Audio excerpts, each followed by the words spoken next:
中秋连假，观光局举办着福隆生活节，搁来结合着福隆沙雕艺术，会当骑铁马、赏美景、看沙雕。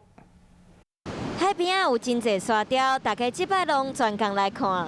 玩具总动员收藏很久的公仔这样。我们等一下要跟他们拍。福隆国际沙雕艺术季这摆和皮克斯合作，沙雕的主题拢是经典的动画人物。总共有18座沙雕，里面有经典的13个这个电影。这一次沙雕师也是紧急任命哦，在这个1个半月的时间内把它完成。除了让大家远距离翕相，嘛规划互动专区。这一次来到沙雕区，除了可以远远的合照之外呢，主办单位更用心哦规划这个互动区，让民众呢可以跟灵魂急转弯的角色一起合照留念。这摆过去拄着风台，和沙雕在过程当中各互破坏。小男孩的脸就是几乎垮掉了。